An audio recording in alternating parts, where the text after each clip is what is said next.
və dediyimiz kimi bir yaxın qarşı tərəfi, yəni həyat yoldaşını Allahın əmanəti olaraq qəbul etmək, həyat yoldaşına xəyanət eləmək artıq Allaha verdiyi sözə xəyanət eləməkdir. İşin hansı hara uzaq? Buyurun. Yəni ailə belə olanda çox güclü olur, sağlam olur. Yoxsa vallahi bir qaşla, bir gözlə bir gün var o göz sabah əyilə bilir. Əyilir, keçir.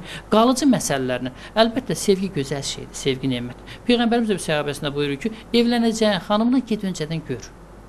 Get gör buyurur.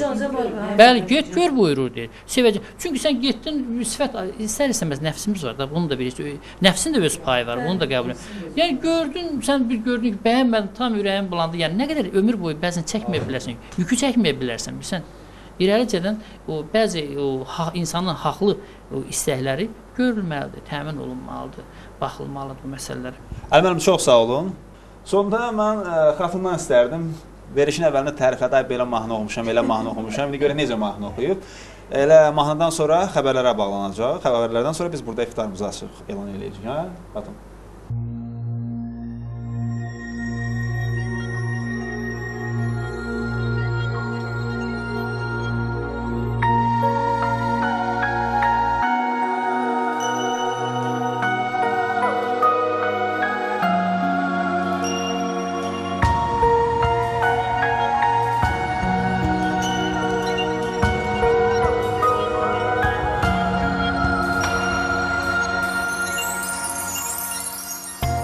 Şirin yuhum olaydım, gözlerine dolaydım, sana lay lay çalaydım, gece gündüz hamdamim.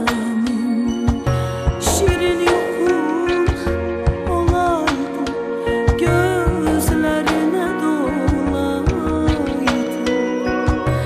sana çalaydım, gece gündüz hamdamim.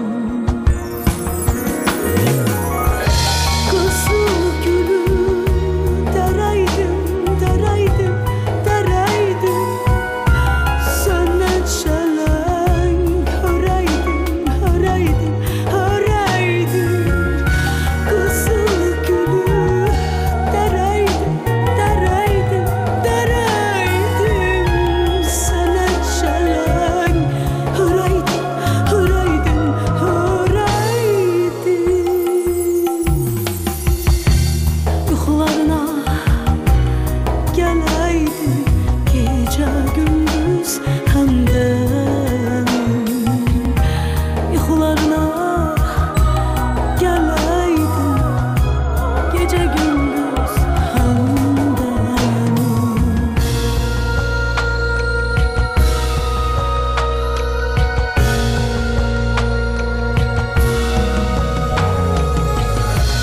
Qəmdüz səni ataydım, kaş arzuma çataydım, sən də şirin yataydım.